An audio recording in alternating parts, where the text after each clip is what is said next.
खर्च नहीं कर रहे। सोच में समस्या है। आप जोड़ के देखना कि 80 रुपए की दारू अगर एक आदमी पी रहा है और गांव के अंदर 100-150 लोग भी दारू पीते हैं, पूरे एक दिन का खर्चा 10,000 रुपए का है। एक दिन का, महीने का जोड़ोगे 3 लाख रुपए, साल का जोड़ोगे 36 लाख रुपए। 36 लाख रुपए एक गांव शराब में खर्च कर रहा है। और हम क्या बोल रहे हैं? गरीब है साहब, नहीं बच्चे को पढ़ा पाएंगे, कहाँ से फीस भरेंगे जाकर। हम ये कह रहे हैं, यानी 36 लाख रुपए की शराब हमारा गांव पीता है पर ईयर। लेकिन हम किस बात का रोना रो रहे हैं कि साहब बच्चों की फीस भरने के लिए, किताब दिलवाने के लिए पैसे ही नहीं है। तो ये 36 लाख कहाँ से आ रहे हैं? इसका मतलब पैसे हैं, पैसे का दुरुपयोग हो रहा है, पैसे का मिसयूज हो रहा है। एक आदमी है, बीड़ी पीता है, गुटखा खाता है, उससे कह दो कि भाई तुम गरीब हो, छोड़ दो गुटखा बीड़ी, नहीं छोड़ना। लेकिन बच्चों की पढ़ाई के लिए कहता है कि नहीं फीस नहीं है, गरीब हैं। तो बेसिकली हम सोच से गरीब हैं, और इसी गरीब सोच को हटाने के लिए लक्ष्य आपके बीच में आया है। हमें अपनी गरीबी वाली सोच हटानी है, हमें अपनी प्राथमिकताएं बदलनी होगी। और प्राथमिकताएं क्या कहती हैं? मैं जैसे आपसे कहता हूं कि आज लाखों लोधियों के जीवन को आगे बढ़ाने का काम हम लोग कर सकते हैं। क्यों? क्योंकि हम उस पद पर हैं, और ये पद हमें जो मिला है वो शिक्षा से मिला है। अगर हम कमिश्नर नहीं होते, अगर हम शिक्षा हासिल नहीं करते, तो आप लोग यूं बैठ करके हमारी बातें नहीं सुनते। किसके दम पर मिला? शिक्षा के दम पर। और ऐसे ही अगर हमने 10-20 बच्चे अपने गांव में डॉक्टर, इंजीनियर, IAS बना लिए, तो आप देखना यही बच्चे लाखों लोगों के लिए प्रेरणा स्रोत हो जाएंगे, और हमारा पूरा का पूरे गांव का उद्धार हो जाएगा। जुआ खेलते हैं दिवाली पर, 10 और 20 लाख रुपए इधर से उधर होता है। शराब पीते हैं, 30-40 लाख रुपए इधर से उधर होता है। कांवड़ कथाएं, भागवत भंडारे, 20 लाख रुपए साल का बर्बाद होता है। कैलकुलेट करके देखिएगा, एक गांव में करोड़ों रुपए खर्च हो रहा है। और बदले में अगर मैं पूछूं आपसे, बहुत सारे मेरे नाना जी की उम्र के और उनसे भी मामा जी की उम्र के लोग बैठे हैं, उनसे मैं पूछता हूं, आप बताइए कि ये कथा भागवत में या शराब में आप पैसा खर्च करते हो, इससे आपको कुछ हासिल होता है? कई सारे लोगों से मैंने ये कहा है, आप जाते बच्चे भागवत में? yes. सारे बच्चे भागवत में जाते हैं। कई बार लोगों से कहा है कि भाई इसमें जाकर के आपको क्या मिलता है? तो पुराने बड़े बूढ़े बुजुर्ग कहते हैं कि साहब ये धर्म का काम है। क्या बताते हैं? यही बोलते हैं। अब आप सही बताना, मैं आपसे पूछूंगा, अगर आप लोग कहते हो कि ये धर्म का काम है, तो धर्म कहता है सत्य, क्या होना चाहिए? प्रेम, आपस में क्या होना चाहिए? एक दूसरे का सहयोग। कोई शराब नहीं पिएगा, धर्म यही कहता है। आप मुझे ईमानदारी से बताओ कि आपके गांव में 85 साल से भागवत होती है, क्या आपके गांव के सारे लोग सत्यवादी हरिश्चंद्र हो गए? झूठ बोलते हैं। इसका मतलब भागवत करने से धर्म नहीं आया। क्या आपके गांव के सभी लोगों ने भागवत करने के बाद शराब पीना बंद कर दिया? इसका मतलब भागवत पीने से शराब नहीं रुकी, मतलब धर्म नहीं आया। क्या अपने लोगों ने लड़ाई झगड़े बंद कर दिए? धर्म की बात सुन करके नहीं बंद किए, इसका मतलब धर्म नहीं आया। ऊपर से 2.5 लाख रुपया चला गया। यही पैसा इन बच्चों की किताबों में खर्च हो सकता था। ये सब क्या है? हम लोग स्कूल की बात कर रहे हैं, हम लोग बच्चों की high school, inter, BA, BSc की बात कर रहे हैं, लेकिन हम इनकी शिक्षा की बात नहीं कर रहे। और सबसे बड़ी समस्या यह है कि हमारे समाज के अभिभावक, गार्जियंस, माता पिता भी शिक्षित नहीं है। हम उनको अच्छे तरीके से एजुकेट नहीं कर पाए। जब मैं लोगों से कहता हूं, आप अपने घर पर जाके सोचिएगा, कमिश्नर साहब आए थे, ये बता के गए, एक 5वीं, 8वीं, 10वीं पास आदमी भागवत सीख लेता है, और आपके गांव के high school, inter, BSc, MSc लोगों को बेवकूफ बना के टीचरों से चंदा ले जा रहा है। आप बताइए, वो MSc करे हुए आदमी को 10वीं पास आदमी ज्ञान दे रहा है, क्या ज्ञान देगा? क्या कोई आदमी आपके बच्चों को भागवत के माध्यम से डॉक्टर बना सकता है? IAS बना सकता है? इंजीनियर बना सकता है? नहीं बना सकता। और मैं हमेशा लोगों से कहता हूं, ये छलावा है, ये भ्रम है, ये धोखा है, ये पाखंड है, ये अंधविश्वास है।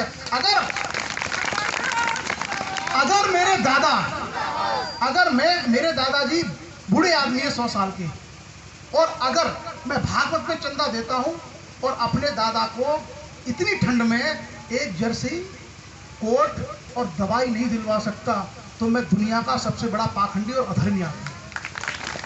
हमें समझना होगा धर्म क्या है। धर्म कहता है इंसान की मदद करिए। धर्म कहता है अपने माता पिता की, अपने दादा दादी की सेवा करिए, जो हम नहीं सिखा पा रहे। हम अपने बुजुर्गों की सेवा करना, उनको समय पर खाना देना, उनको समय पर गर्म कपड़े देना, उनको दवाई देना, ये नहीं सिखा रहे, लेकिन किसी पाखंडी के आने पर चंदा दे करके अपनी गरीबी को आमंत्रित कर रहे हैं। ये है हमारे समाज की समस्या। और इसलिए मैं आप सब लोगों से प्रार्थना करता हूं कि अगर आप लोग चाहते हैं कि हमारा समाज बदले तो इन छोटी छोटी बच्चियों को किसी भी भागवत के सिर पे घड़े मत उठवाइए, इनको किताबें दीजिए, इनके सिर पे किताबें रखिए कि ला बेटा ये किताब है, इसको पढ़ और डॉक्टर बन। जा बेटा ये किताब है, इसको पढ़ के पीसीएस बन। जा बेटा इसको पढ़ करके डॉक्टर बन, इंजीनियर बन। जब तक हम इन बच्चों को नहीं रोकेंगे, क्योंकि यहाँ से समस्या शुरू होती है। एक बार अगर हमने समाज को पाखंड की लाइन में डाल दिया तो यही बच्चे कांवड़ के लिए लालायित हो जाएंगे, लेकिन कोटा जाकर के IIT में जाने की जिद नहीं करेंगे। अगर हमने इस बच्चों को गलत रास्ता सिखा दिया तो इस बच्चे के अंदर ये कभी नहीं आएगा कि मैं IIT का इंजीनियर बनूंगा। ये हर बार जो है फरवरी मार्च में जाकर के गंगा पहुंच जाएगा कांवड़ लेने के लिए। ये कोटा का दिल्ली का रुख नहीं करेगा। क्यों? क्योंकि इसकी सोच में पाखंड आ गया है। इसलिए मेरा आप सब लोगों से निवेदन है कि आप सभी लोग प्लीज अपने समाज को, आने वाली पीढ़ी को पाखंडों से बचाइए। बेसिकली 3 तरह की चीजें होती हैं जो आपने सुनी होंगी: शिक्षा, अशिक्षा और कुशिक्षा। शिक्षा का मतलब होता है सही शिक्षा जो मनुष्य को आगे बढ़ाती है। दूसरा होता अशिक्षा जिसकी हमें जानकारी नहीं है। और तीसरा होता है कुशिक्षा। हमारा समाज सबसे ज्यादा कुशिक्षा का शिकार है। हमें क्या पढ़ना है, क्या नहीं पढ़ना है, इसका ज्ञान नहीं है। क्या करना है, क्या नहीं करना है, इसका ज्ञान नहीं है। समस्या यही है। सब लोग जानते हैं हर रोज आपके जीवन में समस्या है। आपकी समस्या किस, आप अगर देखें गौर से तो आप बीमार पड़ते हैं किसके पास जाते हैं? डॉक्टर के पास जाते हैं ना। डॉक्टर कैसे बनेगा? जब नीट की तैयारी करेगा, पढ़ेगा। तो जब हमें समस्या है, हम बीमार हो गए, तो हम फिर भागवत क्यों नहीं करवाते? अगर मेरे पेट में दर्द हो रहा है तो मैं कहां जाऊंगा अभी तुरंत? डॉक्टर के पास। ये बात सिखानी होगी। ये चीजें हम नहीं सिखा पा रहे लोगों को। हमारे खेत में पड़ोसी ने ट्रैक्टर चला दिया, जमीन जोत ली, किसके पास जाओगे? पुलिस के पास जाओगे? SDM के पास जाओगे? कौन है SDM? कौन है पुलिस? पढ़े लिखे बनते हैं ना। SDM कौन बनेगा? जो PCS होगा, पढ़ के बनेगा। तो हमारी समस्याएं जमीन की हैं, हमारी समस्याएं स्वास्थ्य की हैं, हमारी समस्याएं गरीबी है। गरीबी का, स्वास्थ्य का, जमीन का, झगड़े का समाधान कौन कर रहा है? पढ़े लिखे लोग। या तो डॉक्टर कर रहा है, या तो इंजीनियर कर रहा है, या तो SDM कर रहा है। समाधान वो कर रहे हैं। और हम किससे समाधान ढूंढ रहे हैं? एक 5वीं आस में चीजें, राधे राधे भक्ति जनों, हम उससे समाधान ढूंढ रहे हैं। ये मेंटलिटी हमें बदलनी होगी। और इसलिए मैं इन बच्चों को एजुकेशन के लिए गाइड करने नहीं आया हूं। मैं आप सब लोगों को गाइड करने आया हूं कि आपके ऊपर निर्भर करता है। और मैं अपना आपको व्यक्तिगत उदाहरण दे रहा हूं। मेरे दादाजी 4 बीघा जमीन के किसान थे। 4 बीघा जमीन थी केवल हमारे पास, मेरे दादाजी के पास। और आज हमारे दादाजी हवाई जहाज में जा सकते हैं। समझ गया? जो आदमी अपनी जवानी में कभी साइकिल नहीं खरीद सकता था, आज वो आदमी हवाई जहाज में घूम सकता है। किसके दम पर? क्योंकि पोता कमिश्नर है। किसके दम पर? शिक्षा के दम पर। यही सिखाना होगा समाज को। आपकी उन्नति का मार्ग आपकी शिक्षा है। जब तक हम एजुकेशन में इन्वेस्ट नहीं करेंगे, शिक्षा में धन खर्च नहीं करेंगे, हमारे समाज की उन्नति नहीं होगी। और जब तक हम पाखंडों को, अंधविश्वास को नहीं रोकेंगे, तब तक भी हमारे समाज की उन्नति नहीं होगी। इसलिए मेरा आप सब लोगों से निवेदन है, कुछ चीजें हैं जैसे मृत्यु भोज बिल्कुल बंद करिए। मत किसी के मरे में जाइए, मत किसी को मरे में बुलाइए खाने के लिए। भंडारे, पुआ बंद।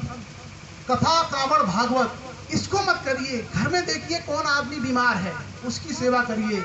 माता पिता को कोई परेशानी तो नहीं है, घर में पड़ोस का कोई रिश्तेदार समस्या में तो नहीं है, उसकी मदद करेंगे, वो सबसे बड़ा धर्म है। और मैं बताता हूं आपको, अगर आपके बच्चे पढ़ गए, काबिल बन गए, तो आप दुनिया के सबसे सुखी इंसान हो। आपने धर्म का काम किया। और आपके बच्चे अनपढ़ रह गए, आगे चल के अपराधी बन गए, आगे चल करके अगर ऊधम करने लगे तो आप दुनिया के सबसे बड़े अधर्म को आपने जन्म दे दिया। आपका पूरा बुढ़ापा रो रो के बीतेगा। इन बच्चों का जीवन संवारना ही हमारा सबसे बड़ा धर्म है। तो हम सब लोगों ने आप सब लोगों के लिए व्यवस्थाएं की हैं। कोशिश करेंगे कि हर गांव तक हम इस मुहिम को लेके जाएं। आप लोग प्लीज सभी लोग हर बच्चे को, चाहे पड़ोसी का हो, चाहे अपना हो, चाहे रिश्तेदार का हो, हर बच्चे को पढ़ाई की तरफ मोड़िए। उस बच्चे के लिए किताबें चाहिए, कोचिंग चाहिए, हमें बताइए।